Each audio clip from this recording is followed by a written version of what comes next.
Church bells no longer ring. Ding, ding, ding. Why should they when church people are making noise because they're empty? Void of Christianity but can gossip plenty, so why do we need an instrument that's just like its congregants?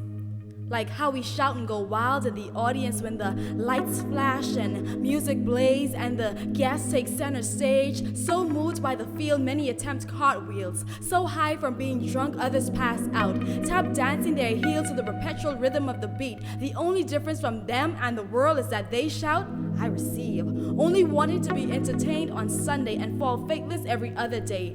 See, you claim you're a disciple of the Son of Man, but you're simply acting like a fan. Even then, there's no evidence on the dotted lines of your life that he signed his name, sealed you in the blood, because you need deliverance. No more pointing fingers when the one with the hand is a hypocrite. It's like a gun that's fully loaded. Ammunition is pretense, killing more people than Saul before Damascus. But the church gimmicks will no longer hold weight. We need to learn to demask us for the gospel's sake. Having the look of the organization, but depriving the organism is called being fake.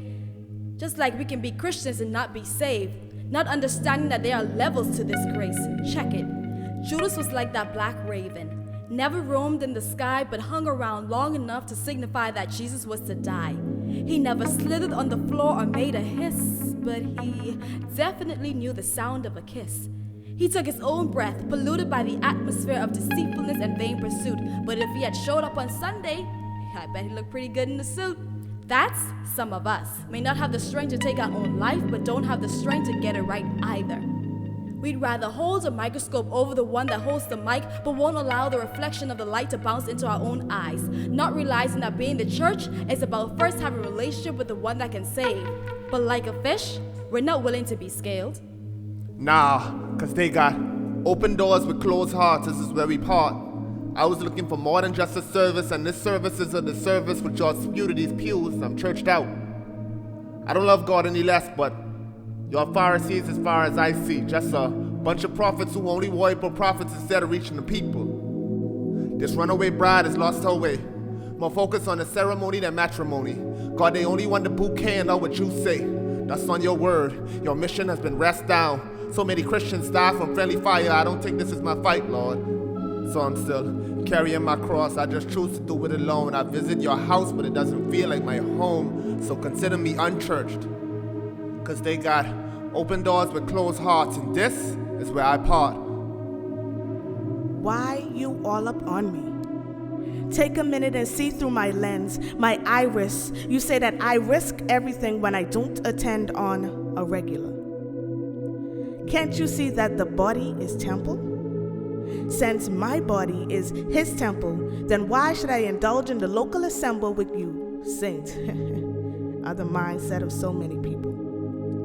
Yes, this vessel has been ordained to host the holies of holies, consecrated to usher in his presence. You see, this veil of flesh is stripped and rent each day so that he can reign in and around it.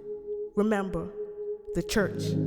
The true church is the body of believers that are not locally assembled but globally resemble the king. I said that the true church is a body of believers that are not locally assembled but globally resemble the king. And I know we shouldn't use this as a reason or an excuse to forsake the coming together, but do not condemn those that aren't so regular. It's not fair to base someone's Christian walk solely on church attendance. I said it's not fair to base someone's Christianity solely on church attendance. So listen, we are the body. We are his people. But sometimes the people get caught up in position till they lose position with the king. Caught up in positions in the building till they lose position in the spiritual. Creating titles, causing unholy rivals, losing focus on the cross but focus on the cost of living. As Saul picked up Paul on the road to Damascus, I see so many of you picked up that spirit of persecution he left behind. Because there are so many Pharisees roaming the pews and pulpits, causing the once churched to become unchurched. Shame on you. I mean, shame on us. First, let me admit, I didn't come here to preach. I know we got our own opinions, but please endow me a few minutes to speak. All that time I thought I was seeing clearly, not realizing I was actually too blind to see that there is a generation that is struggling to know in whom or what to believe. While we're here wavering in having faith in a God we know exists, some don't even know whether to call him a bro or sis. This is not a matter of bashing anyone, but now my heart is heavy because the question is, what do they really believe in? I don't know if you really can see, man, walking around like trees needing a touch of healing. We are folk who's oblivious to the creator but worshiping the creation. If only my words can breathe upon your heart, but I understand that this may come as a culture shock. That I believe in a man I call Jesus who was proven to be my rock. And I choose to stand on his words as if I was standing on the blocks that laid my foundation and my identity.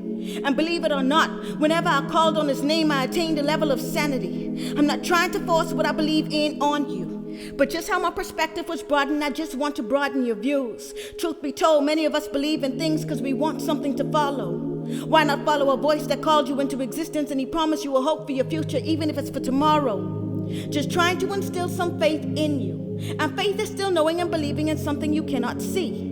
And I don't care if I'm called a lunatic for in which I believe, but it doesn't hurt to give my heart to someone that chooses to protect and not steal. For I know what it's like to have things taken away from me. But if he chooses to accept me as is and I don't have to change prior to my arrival, then I consider it as a deal. Think about it. That's Bible. Unchurched.